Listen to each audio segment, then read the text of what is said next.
स्वागत है आप सबका एक नए वीडियो में। और ये हमारा वीडियो होगा बीपीएससी 70 को लेके, जो हमारा वीकली टारगेट का अभी चल रहा है, जिसमें हम लोग जब तक के बीपीएससी 70 का पूरा एग्जाम ना हो जाए, मीन्स प्रीलिम्स और मेंस, तब तक के हम लोग वीकली टारगेट करते हुए अपनी सिलेबस को पढ़ेंगे और अपनी तैयारी को मजबूत बनाएंगे। तो ये हमारा वीक 15 का शेड्यूल है, जिसमें हम लोग डेली रूटीन वाइज पढ़ते हैं। हमें आज क्या पढ़ना है, कल क्या पढ़ना है, कैसे पढ़ना है, कहाँ से पढ़ना है, कितना पढ़ना है, कौन सा चैप्टर में क्या जरूरी है। हम लोग बहुत अच्छे तरीके से चीज़ों को वाइफरकेट करके पढ़ रहे हैं। साथ ही साथ सोर्सेज को भी हम लोग करते हैं कि कहाँ से हमें उठाना है ना, कहाँ से सोर्सेज को फॉलो करना है, ज़्यादा हमें भटकना नहीं है। तो हर दिन का रूटीन है और डेली रूटीन में आज हम लोग वीक 15 को करेंगे। हालांकि ये वीडियो आज ही अपलोड होना चाहिए था, मीन सुबह, बट लेट है, कोई बात नहीं, एक दो दिन बीच में चलते रहता है, हम लोग एक दो दिन बीच में चलेगा, कोई दिक्कत नहीं है। बट हम लोग करने वाले हैं आज 16 अप्रैल से लेके 21 अप्रैल तक का टारगेट। डैट मीन्स कि हम लोग संडे तक का टारगेट करेंगे। क्या चीज़ें पढ़नी है वो हम हर एक चीज़ों को देखेंगे। और 16 से लेके 21 अप्रैल तक का वीकली टारगेट बीपीएससी 70 के लिए, जो लोग 71 बीपीएससी की तैयारी करना चाहते हैं उनके लिए भी बहुत अच्छा टारगेट है। बिकॉज ये इतने अच्छे तरीके से डिज़ाइन किया गया है कि आप आराम से बिना प्रेशर लिए हुए डेली 7 से 8 घंटे पढ़ाई करते हुए आराम से आप पूरे सिलेबस को कवर कर सकते हैं।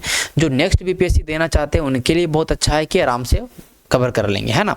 अगर चाहते हैं तो स्टार्टिंग से डे 1 से फॉलो करेंगे, वीक 1 से फॉलो करेंगे। तो चलिए स्टार्ट करते हैं बिना टाइम वेस्ट किए हुए। पहले हम लोग समझेंगे कि आखिरकार हम लोगों ने 14 वीक तक क्या किया। तो 14 वीक में हम लोगों ने हिस्ट्री में एंशिएंट हिस्ट्री और मेडावल हिस्ट्री को अच्छे तरीके से कवर किया। एंशिएंट में हम लोगों ने जो भी आर्ट एंड कल्चर का टॉपिक था उसको हम लोगों ने मेंस लेवल तक के हम लोगों ने आंसर राइटिंग किया होगा, है ना। अगर आप लोग फॉलो किए होंगे तब, क्योंकि ऐसा नहीं है कि मैं सब कुछ पढ़ा रहा हूँ, है ना, क्योंकि उतना समय नहीं है कि सब कुछ मैं पढ़ा दूँ। बट मैं आप लोगों को गाइड कर देता हूँ कि कहाँ से पढ़ना है, कहाँ से आंसर राइटिंग करना है, कैसे करना है, जैसा भी हो। क्योंकि अभी मेंस का तुरंत तो आप मेन एग्जाम नहीं देंगे, पहले तो प्रीलिम्स होगा, फिर 2-3 महीने का गैप मिलेगा। तो उस समय आप प्रैक्टिस ज़बरदस्त कर सकते हैं अगर आप पढ़े रहेंगे तो। अगर आपका नोट्स बना रहेगा तो आपको पता होना चाहिए कि ये मेंस में आता है, तभी तो कर पाएंगे, केवल प्रैक्टिस। तो ये वो फेज है कि जहाँ पे आप अच्छे तरीके से अपने आप को मजबूत करेंगे, है ना। आप अपने आप को बहुत अच्छे तरीके से बिल्ड अप करेंगे। करेंट अफेयर में हम लोगों ने कोई भी मैगजीन, मैं तो विजन आईएएस के बारे में बता रहा था, तो कोई भी आप मैगजीन फॉलो कर सकते हैं। तो आप लोगों ने दिसंबर मंथ का कंप्लीट किया होगा और जनवरी का और फरवरी का। अभी हमारा अप्रैल चल रहा है तो हम लोग मार्च के करेंट अफेयर को कवर कर रहे हैं। जो मंथ चलता रहेगा उसके बैक वाला मंथ का हमें मैगजीन फॉलो करना है, पढ़ना है, छाटना है, नोट्स, शॉर्ट नोट्स बनाते हुए हमें करते आना है कि एग्जाम के टाइम, जब मेंस का एग्जाम हो, अगर आप प्रीलिम्स निकाल रहे हैं तो वहाँ पे काम होगा। प्रीलिम्स आराम से निकलेगा यार, प्रीलिम्स तो कोई दिक्कत नहीं है। प्रीलिम्स के लिए इतना ज़्यादा मैं आप लोग को एमसीक्यू करवा दूंगा इतने अच्छे तरीके से। अभी हमारा साइंस एनसीईआरटी चल रहा है, हम लोगों ने हिस्ट्री एनसीईआरटी किया, हालांकि बहुत कम लोगों ने देखा, कोई बात नहीं, बट हम लोग उसका एमसीक्यू करवाएंगे जितना ज़्यादा हो सकता है एनसीईआरटी का। तो सवाल जहाँ से भी होगा ना, छटेगा ना, आप आंसर कर देंगे, है ना। चलिए, तो ये हो गया हमारा। और पॉलिटी में हम लोगों ने इतना चैप्टर कवर किया है लक्ष्मीकांत से, आप देख सकते हैं। जनरली ये सारे चैप्टर्स कंप्लीटेड हैं, आप देख सकते हैं इतना सारा चैप्टर, और ये भी, है ना। ये तो इतना चैप्टर हम लोगों ने पॉलिटी में कवर कर लिया। पॉलिटी में हार्डली 10 से 15 चैप्टर होगा, जो लेस इंपॉर्टेंस है, ज़्यादा महत्वपूर्ण चैप्टर नहीं है, लेकिन हम लोग उसको कवर कर लेंगे विद इन इस मंथ के एंड तक हम लोग कवर कर लेंगे। फिर जो हमारा मई चलेगा, मई में हम लोग इकोनॉमिक्स और ज्योग्राफी की ओर फोकस करेंगे, क्योंकि तब तक हिस्ट्री भी हमारा कवर होगा, है ना। चलिए स्टार्ट करते हैं। और हम लोग साइंस में क्लास 6 से लेके क्लास 9 तक का एनसीईआरटी जो साइंस का बुक है हम लोगों ने कवर किया, क्योंकि मैंने आपको टारगेट दिया था। अभी क्लास 10th चल रहा है, ऑनगोइंग, है ना, क्लास 10th ऑनगोइंग चल रहा है। साथ ही साथ अभी तो साइंस के लिए तो आपको टेंशन, साइंस के लिए आप लोग को टेंशन ही नहीं लेना है। जो मैं आप लोग को ये सीरीज करवा रहा हूँ 45 डेज सीरीज, है ना, साइंस के लिए जो एनसीईआरटी पढ़ा रहा हूँ चैप्टर वाइज, ये अगर आप कर लेते हैं तो साइंस पढ़ने का कोई मतलब ही नहीं। कोई भी एग्जाम के लिए आप वहाँ से पढ़ लेने के बाद साइंस का सवाल आराम से कर देंगे, एक एक सवाल बना देंगे, नो डाउट कि आपसे गलत होगा, एक भी गलत नहीं होगा, है ना। तो ये आपका जो ये चाहते हैं कि नहीं इसके जगह पे हम हिस्ट्री पढ़ लें या पॉलिटी पढ़ लें, तो इसको स्किप कर सकते हैं, बट ये वीडियो को आपको देखना पड़ेगा, ये क्लासेस आपको करने पड़ेंगे, है ना। जैसे भी रिकॉर्डेड करना है, लाइव करना, जैसे भी करना है, ये 45 डेज क्लासेस, 45 क्लासेस रहेगा, फिजिक्स केमिस्ट्री बायो मिला के वो आपको कर लेना है, ठीक है। चलिए, तो और मॉडर्न हिस्ट्री जब अब हम देखिए, मैंने पहले बताया था कि 15वां सप्ताह से हम लोग मॉडर्न हिस्ट्री चलेगा, मॉडर्न हिस्ट्री हमारा चालू हो जाएगा क्योंकि हम मेडावल कवर कर चुके हैं। और मॉडर्न हिस्ट्री आपके सिलेबस में आपके मेंस का पेपर है, जीएस पेपर 1 का, art and culture and modern history. हालांकि बिहार के कॉन्टेक्स्ट में पूछा जाता है, बहुत ऐसी चीज़ें हैं जो हमें स्किप भी करें तो काम चलेगा, लेकिन हमें मॉडर्न हिस्ट्री को अच्छे तरीके से समझना है, हमें समय है तो अच्छे तरीके से समझेंगे, है ना। अभी नहीं काम देगा, नेक्स्ट एग्जाम में काम देगा, बट अच्छे तरीके से। तो इसमें हमें जो सोर्स फॉलो करना है, स्पेक्ट्रम फॉलो कर सकते हैं, है ना, पढ़ने के लिए, घटनाचक्र प्रैक्टिस के लिए।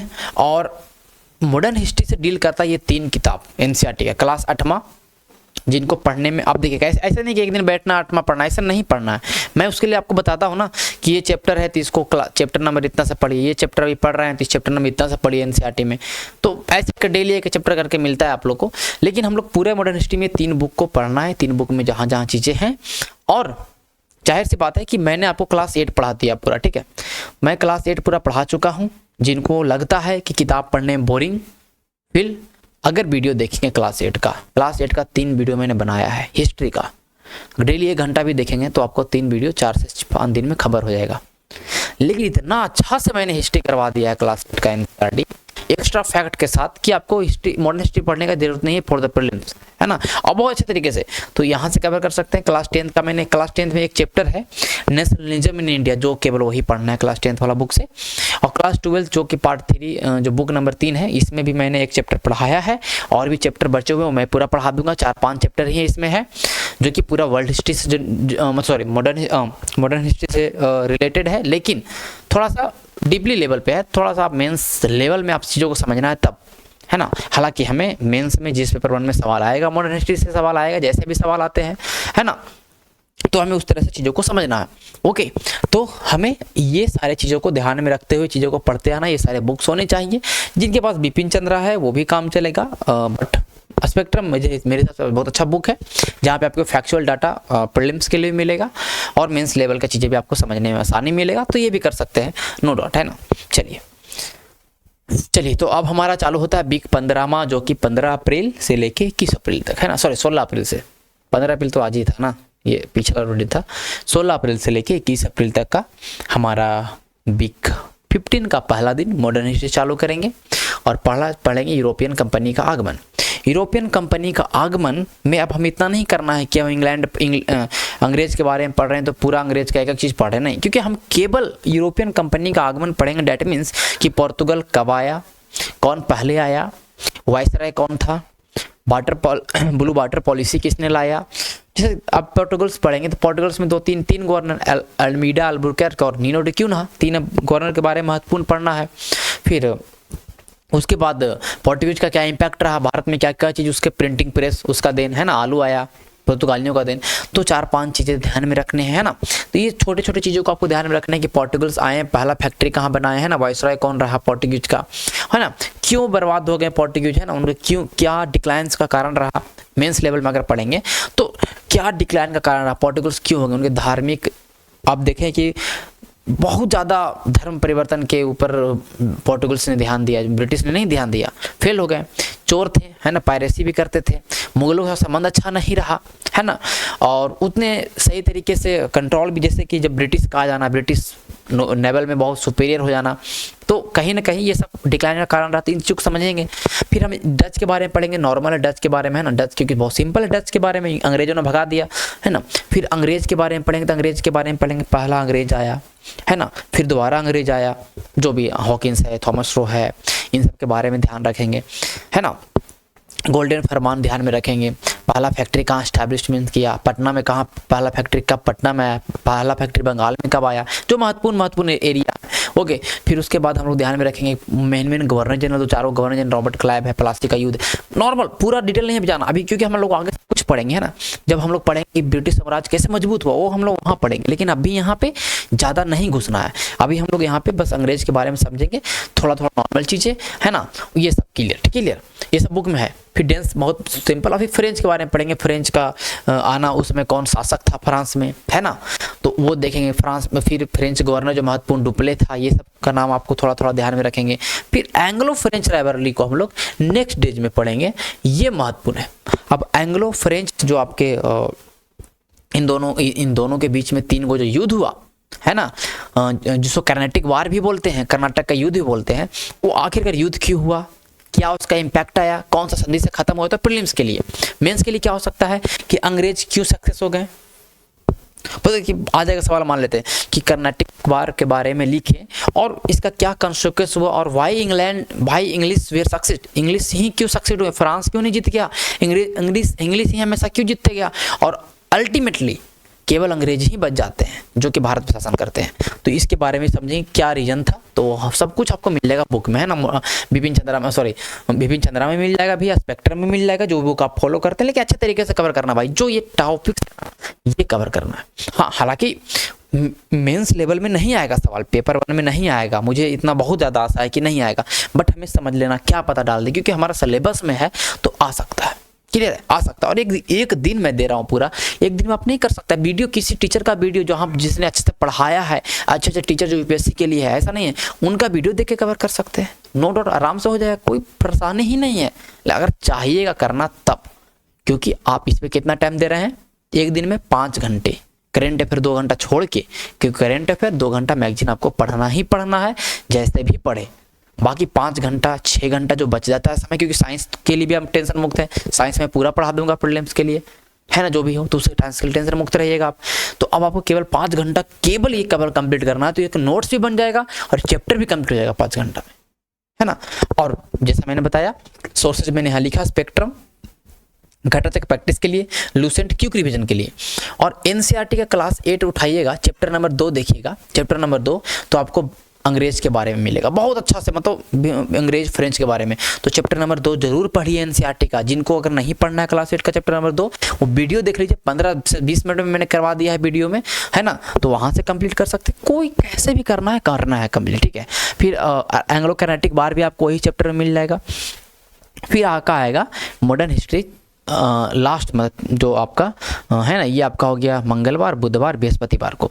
India on the above of British contest, British जिस समय जीतने वाली थी, ब्रिटिश जिस समय आक्रमण कर रहे थे भारत के ऊपर, तब भारत की स्थिति क्या थी, इकोनॉमिक कंडीशन क्या था, है ना, भारत का सोशल कंडीशन क्या था, भारत के आप देखें कि भारत की जो मुगल राजवंश है वो टूट रहा था, मुगल राजवंश अपने पतन की ओर है ना, अलग अलग छोटे छोटे राज्य बन गए हैं, है ना, बंगाल है, हैदराबाद है, ओके, मैसूर है, मतलब आप देखिए कि अलग अलग इंडिपेंडेंट स्टेट्स हैं, मराठा है, तो वो बन जाने के बाद कोई सेंट्रल अथॉरिटी नहीं जो भारत पे कंट्रोल कर पाए, उसी का फायदा उठा के अंग्रेज कहीं ना कहीं 1757 प्लासी बक्सर और फिर कंट्रोल।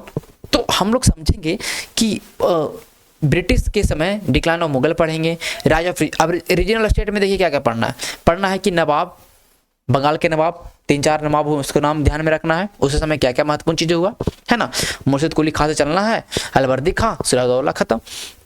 फिर समझेंगे निजाम, हैदराबाद में निजाम था, तो हैदराबाद निजाम के बारे में समझेंगे, कब स्थापना किया, कौन था निजाम, कोई महत्वपूर्ण चीज होगा उसको देख लेंगे, है ना, अंडरलाइन कर लेंगे। एंग्लो मैसूर बार और एंग्लो मराठा बार, इसको पढ़ेंगे अच्छे तरीके से ना। एंग्लो मैसूर बार, अच्छा, एंग्लो मैसूर बार मेंस की ये हुआ कि जनरली कि 4 युद्ध हुए, है ना। पहला आपका अगर आप बात करें मद्रास की संधि, सेकंड मैंगलोर की संधि और तीसरा श्रीरंगपट्टनम की संधि। 4 एंग्लो मैसूर बार हुए, लास्ट में तो आपका टिप्पू सुल्तान का डेथ हो जाएगा, तो एंग्लो मैसूर बार को समझेंगे, है ना।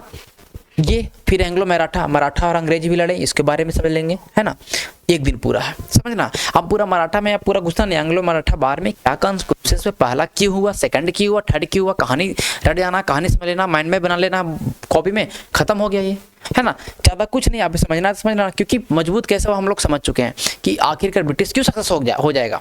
तो ये ऐसा स्थिति, ऐसा प्लेटफॉर्म मिला, और ये सब मेंस के लिए उतना महत्वपूर्ण नहीं है, लेकिन फिर भी समझेंगे अगर सवाल पूछेगा, क्योंकि हम लोग ये सब पढ़ चुके होंगे तो समझ जाएंगे कि आखिरकार अगर पूछ देगा कि जब ब्रिटिश कॉन्क्वेस्ट करने आ रहा था, जब कॉन्क्वेस्ट करने का टाइम था ब्रिटिश का, देन कंडीशन क्या था इंडियन स्टेट्स का, या पूछते कि इन भारत का क्या कंडीशन था, तो बताएंगे कि भारत के जो मुगल सत्ता था वो कमज़ोर हो रहा था, रीजनल जो स्टेट थे वो उनका उदय हो रहा था, पॉलिटिकल बैकग्राउंड भी उतना सोशल लाइफ भी उतना अच्छा उस तरह का नहीं था, इकोनॉमिक कंडीशन भी उस तरह का नहीं था, है ना। तो उस सबको हम लोग दर्शा देंगे, क्लियर होगा। तो ये हम लोग इस चैप्टर में जनरली हम लोग ब्रिटिश के बारे में पढ़ेंगे, ठीक है, ये 3 दिन, है ना।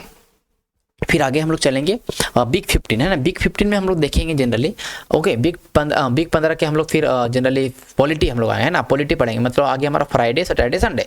फ्राइडे को हम लोग पढ़ने वाले हैं यूपीएससी और एसपीएससी के बारे में, यूनियन पब्लिक सर्विस कमीशन और स्टेट पब्लिक सर्विस कमीशन, ये दोनों के फंक्शन, है ना। अब इसमें आर्टिकल 315 से लेकर 323 तक के आपको पता होना चाहिए, और पार्ट 14 में आता है, आपको सबको पता है। तो पहले ये तो याद होना चाहिए भैया कि पार्ट 14 में आता है और आर्टिकल इतना में आता है, ये हमारा ओके। यूपीएससी में अब आर्टिकल 315 याद रखेंगे, फॉर्मेशन ऑफ, है ना, कि यूपीएससी होगा।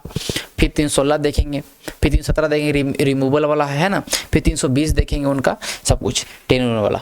अब ये आर्टिकल्स 4 आर्टिकल्स तो याद होना चाहिए पहले प्रीलिम्स के लिए। फिर कितने सदस्य होते हैं, कैसे हटाएंगे, क्या उनकी स्वतंत्रताएं हैं, उनका क्या फंक्शन है, क्या लिमिटेशन है, क्या उनका रोल है। और ज्वाइंट एसपीएससी, अब अगर हम ज्वाइंट सर्विस कमीशन देखते हैं कि 2 स्टेटों के लिए एक होता है, उसको भी समझेंगे क्यों बनाया गया, कैसे बनाया गया। इन सब लक्ष्मीकांत से कवर करना है। मेंस के लिए क्या पूछ सकता है सवाल, है ना। मेंस के लिए जो सवाल आएगा, कॉम्पोजिशन के ऊपर सवाल आएगा, कैसे हटाते हैं उसके ऊपर सवाल आएगा, इंडिपेंडेंस के ऊपर, फंक्शन के ऊपर, रोल के ऊपर, इस तरह के सवाल फ्रेम कर सकता है। बट उतना ज़्यादा लेस इंपॉर्टेंस टॉपिक है अभी हम लोग, लेकिन फिर भी पढ़ेंगे भाई। एग्जाम के टाइम में हमें रिफाइन करना है। लास्ट के 3 महीने जब हमारा मेंस का टाइम रहेगा, अगर हो गया प्रीलिम्स तो उस समय हमें ध्यान में रखना है कि इसको नहीं पढ़ना है, छोड़ो, हटाओ, चल जाएगा काम। लेकिन अभी हमें दिमाग में रहेगा तो हम कुछ भी कर सकते हैं, ये कर लेंगे, है ना। फिर 20 तारीख को केवल हम लोग national commission for backward classes, national commission for scheduled classes, national commission for scheduled tribe, 3 जो आपके आयोग हैं ये याद रखने हैं। इसमें आर्टिकल 338, है ना, 338 का ये, 338 का भी, ओके। 102वां संविधान संशोधन, जो कि आपका national commission for backward classes को एक संवैधानिक दर्जा मिला, वो आपको देखना है। कंपोजिशन, है ना। फिर उनका फंक्शन एंड रिपोर्ट कैसे, है ना, किसको रिपोर्ट करते हैं, क्या कार्य है, क्या पावर है, ये सब लक्ष्मीकांत में। कैग के बारे में ना, भारत के महालेखा नियंत्रक परीक्षक, आर्टिकल 148, आर्टिकल 151, 3 आर्टिकल्स याद रखिएगा, 4 आर्टिकल्स याद रखना, 144 में क्या, 149 में क्या, 50 में क्या, 51 में क्या, है ना। अच्छा, क्या फंक्शन है, कैसे अपॉइंटमेंट होता है, कैसे टेन्यूर है, कैसे हटा सकता है, क्या इनके पास स्वतंत्रताएं हैं, ये देख लेना, है ना। क्या इनका ड्यूटीज है, क्या पावर है, क्या रोल है, क्या लिमिटेशन है, क्या एपल सेबल क्रिटिसिज्म था ना, एक मतलब पॉलिटिकल आप बोल सकते हैं, थिंकर है, जो भी बोल सकते हैं, है ना, पॉलिटिकल साइंस के ज्ञाता है, जो उन्होंने बोला कि कैग का जो पोस्ट है उसको हटा देना चाहिए, उसने अपने रिपोर्ट में बताया था। तो इन सब चीज़ों को थोड़ा सा समझना है, हमें सब लक्ष्मीकांत में ही मिल जाएगा और ज़्यादा कुछ नहीं है ना, ये सब चीज़ें। अब देखिए कुछ सवाल हैं जो मैं हमेशा आपको डालता हूँ ना, मेंस का अगर सवाल रहता है तो मैं हमेशा डालता हूँ। जैसे सवाल यूपीएससी में पूछा गया है कि role of national commission for backward classes in backs of transformation from statutory body to constitutional body. पहले एक स्टैट्यूटरी बॉडी था, है ना, national commission for backward classes एक वैधानिक आयोग था, अब उसको 102वां संविधान संशोधन के तहत उसको एक संवैधानिक आयोग बनाया गया। तो बताइए इस पे क्या उसका प्रभाव पड़ेगा, उसका रोल पे क्या प्रभाव पड़ेगा, उसके पास क्या क्या पावर्स आ जाएंगे संवैधानिक संस्था होने के नाते, ये सब कर लेना है, ये सब समझ लेना है। इसको आंसर राइटिंग करना नहीं आएगा तो इंटरनेट का हेल्प लीजिए, है ना, बहुत सारे अलग अलग जो एक्सपर्ट होंगे इसका आंसर दिए होंगे, समझे होंगे, तो सबसे समझ के अपना एक आंसर तैयार करिए। अब समझिए कंसेप्ट, अगर सवाल आएगा तो हम कैसे बना पाएंगे। आप बात उस पर है ना, मैं क्या कहना चाह रहा हूँ, क्योंकि देखिए ये जो वीकली टारगेट है ना, ये अच्छे तरीके से आप डेडिकेटेड होना पड़ेगा, ऐसे कुछ नहीं होने वाला, बिना डेडिकेशन के नथिंग एल्स। इसमें इस बात को समझ लीजिए। फिर देखिए ये भी सवाल पूछा है, क्या नेशनल कमीशन जो शेड्यूल ट्राइब जो शेड्यूल कास्ट वाला है वो इम्प्लीमेंटेशन इन्फोर्स कर सकता है संविधान में रिजर्वेशन के लिए, कि रिलीजियस माइनॉरिटी इंस्टीट्यूशन में, जो रिलीजियस माइनॉरिटी का इंस्टीट्यूशन होते हैं, जो ऐसे एजुकेशन इंस्टीट्यूशन जहाँ पे रिलीजियस माइनॉरिटी के लिए खुले हैं, क्या वहाँ पे भी इनको रिजर्वेशन मिलेगा शेड्यूल कास्ट को? इसके लिए क्या नेशनल कमीशन जो है राष्ट्रीय अनुसूचित जाति आयोग, वो क्या कर सकती है, इसके ऊपर भी सवाल यूपीएससी में आया है। तो इसको भी हमें इंटरनेट का सहारा लेके क्या क्या प्रावधान है, क्या पावर्स है, सबको समझ के इसको एक शॉर्ट नोट्स बनाइए, है ना। शॉर्ट नोट्स बनाइए, सवाल आएगा तो आपको फंसना नहीं है, आप आंसर कर पाएंगे, ठीक है। बाकी तो हम लोग लास्ट के 2 महीना जब रहेगा मेंस के लिए, तो उसमें तो अलग अलग सवालों के सीएजी के ऊपर आया कि संघ और राज्यों के खातों के संबंध में सीएजी की शक्तियों का प्रयोग भारतीय संविधान के अनुच्छेद 138 से लिया गया। सही बात है। चर्चा करेंगे क्या सरकार की नीति कार्यान्वयन का ऑडिट उसके अपने कैग अधिकार क्षेत्र से आगे बढ़ने जैसा हो सकता है। कह रहा है कि जो ऑडिट होता है गवर्नमेंट पॉलिसीज का, उनकी इम्प्लीमेंटेशन का, क्या वो आगे बढ़ सकता है। तो आपको पता है कैग के बारे में, है ना, कैग के बारे में पढ़े हैं, कैग के पावर्स को पढ़े हैं, कैग का क्या चीज़ें हैं, है ना, कैग के क्या लिमिटेशंस हैं, है ना, कैग के क्या लिमिटेशंस हैं, वो सब कुछ आप लोगों ने पढ़ा है। तो आपको इसको लिख पाएंगे, थोड़ा थोड़ा लिख पाएंगे, नहीं लिख पाएंगे इंटरनेट का हेल्प लेंगे, जैसे भी करना है, लेकिन ये टॉपिक कंप्लीट होना चाहिए। हमें सवाल एग्जाम में आएगा तो हमें से बनना चाहिए, क्योंकि आपके पास समय है। आपको मैं पूरा एक एक दिन दे रहा हूँ पढ़ने के लिए, तो आप ऐसा कर सकते हैं, नो डाउट आराम से होगा, है ना। फिर है सीएजी का बहुत वाइटल रोल होता है। कैसे बताइए कि ये रिफ्लेक्ट करता है term of appointment as well as range of power in exercise. कह रहा है कि नियंत्रक महालेखा परीक्षक जो होते हैं उनकी महत्वपूर्ण भूमिका से स्पष्ट करे कि उसकी नियुक्ति के पद्धति और शर्तों के साथ साथ उसके द्वारा प्रयोग की जाने वाली शक्तियों का सीमा कैसे परिलक्षित होता है। उनके लिमिटेशंस को पूछ रहा है, पावर्स है ना, पर उनके द्वारा यूज किया जा रहा जो उनका जो अपॉइंटमेंट करने का तरीका है, कैसे प्रेसिडेंट उसको अपॉइंट करते हैं, वो तरीका, उनके टर्म्स कंडीशन, सबको लिखना है, सबको समझाना है अच्छे तरीके से। तो ये था हमारा पॉलिटी, ये था हमारा पॉलिटी। और साइंस में तो मैंने बोला कि अगर नहीं भी पढ़ेंगे तो काम चल जाएगा, क्योंकि मैं सब पढ़ा दूंगा, एक एक चीज़ करवा दूंगा, आपको टेंशन लेना ही नहीं है। एक एक चैप्टर का एक एक सवाल करवा देंगे, कितना टफ सवाल होगा ना, सब कंप्लीट करवा देंगे 45 डेज में। बच्चा खुचा रहेगा तो हम लोग जब प्रैक्टिस करेंगे प्रीलिम्स के लिए 2 महीना, तो वहाँ पे कवर कर देंगे, लेकिन सब हो जाएगा साइंस का। मतलब साइंस का सवाल बाहर नहीं आएगा, अगर आएगा तो इतना मान लीजिए, है ना। ओके, लेकिन फिर भी अगर आपके पास समय है तो आप एक दिन समय दे सकते हैं, 2-3 घंटे, और आप जैसा कि हम लोग चैप्टर 9 तक कवर किए थे क्लास 10 का, चैप्टर नंबर 10 कर सकते हैं, लाइट रिफ्लेक्शन। अब लाइट रिफ्लेक्शन में क्या पढ़ना, पूरा पढ़ने के लिए मत बैठ जाना, लाइट का स्पीड देख लेना, रिफ्लेक्शन के फेनोमेनन देख लेना, रिफ्रैक्शन, तारे टिमटिमाते क्यों हैं, है ना, कोई चीज़ ऐसा उल्टा पुल्टा कैसे दिखाई देता है, सब रिफ्रैक्शन। आकाश का रंग नीला क्यों है, आपका क्या है, आकाश का स्कैटरिंग ऑफ लाइट। ओके, जहाँ भी कलर आएगा सब स्कैटरिंग ऑफ लाइट होता है, जहाँ पे भी उल्टा पुल्टा दिखाई देगा सब रिफ्रैक्शन का कमाल है। तो 3 चीज़ें, concave lens, convex lens, concave mirror, convex mirror, कहाँ यूज होता है, बस खत्म, ये चैप्टर खत्म, इससे कोई मतलब ही नहीं है। तो ऐसे करके पढ़ लेंगे। फिर ह्यूमन आई, वही चीज़ है, ह्यूमन आई में आपको वही सेम चीज़ आ जाएगा, है ना, कि कहाँ पे इमेज बनता है ना, कौन है जो एकोमोडेशन को मतलब कंट्रोल करता है हमारे आँख के, है ना, कौन है जो लाइट को कंट्रोल करता है, कौन है जो कलर को देखता है, इन सब बातों को कवर करना। इलेक्ट्रिसिटी में आपका जनरली सिंपल ही है, ज़्यादा बहुत बड़ा है ना, कॉलम वॉलम के बारे में पढ़ेंगे। फिर मैग्नेटिक इफेक्ट ऑफ करंट में फार्मूला याद रख लेंगे, काम हो जाएगा। 2-3 चीज़ें आपको याद रख लेंगे सोलेनॉइड के बारे में, तो हो जाएगा। तो ये सब ऐसे कवर करना है चैप्टर को भाई, इतना अच्छे तरीके से मैं कर रहा हूँ, क्योंकि मैं पूरा पढ़ के आपका ये टारगेट बनाता हूँ। ऐसा नहीं है कि ऐसे ही बना देता हूँ, कुछ लिख दिया, समय लगता है, क्योंकि एक वीक में एक वीडियो लाते लेकिन टाइम लगता है फिर भी, क्योंकि हर एक चीज़ को मैं देखता हूँ, हर एक, जैसे कि मान लो चैप्टर है, सब चैप्टर में पढ़ा हूँ, मुझे पता है कि कौन जरूरी है इसमें और एग्जाम में कौन सा आता है, सब मुझे पता है। मैंने सीएजी के बारे में मैं सब लक्ष्मीकांत ये सब कुछ पढ़ के चीज़ों को आपको बनाता हूँ, तो मेहनत लगता है। और ये मैं ऐसा कुछ नहीं है, ये किस लिए मैं कर रहा हूँ कि जो मुझे लगता है कि नहीं ये चीज़ होना चाहिए, इस चीज़ में मुझे बताना चाहिए कि जो लोग हैं उस समझ पाएँ, जो नए फ्रेशर स्टूडेंट होंगे उनको हेल्प हो जाए, तो इसलिए मैं ये सब कुछ कर रहा हूँ। तो आप लोग वीडियो को देखिए, शेयर करिए, दबा के जितना हो सकता शेयर करने में कुछ नहीं आता, ठीक है, शेयर करिए। और जिनके पास पहुँचेगा, जो जिनको ज़रूरत होगा इस चीज़ का, वो ज़रूर देखेंगे, ज़रूर समझेंगे। तो चलिए मिलेंगे नेक्स्ट वीडियो में, और नेक्स्ट वीडियो हमारा क्या होगा, साइंस का। कल मिलते हैं साइंस का 8 बजे। सर्कुलेटरी सिस्टम पढ़ेंगे, मीन्स हम लोग ह्यूमन के हार्ट के बारे में पढ़ेंगे, ब्लड के बारे में पढ़ेंगे, लिम्फ के बारे में पढ़ेंगे, बहुत महत्वपूर्ण चैप्टर है। तो कल मिलते हैं हम लोग कल के सेशन में, तब तक के लिए धन्यवाद।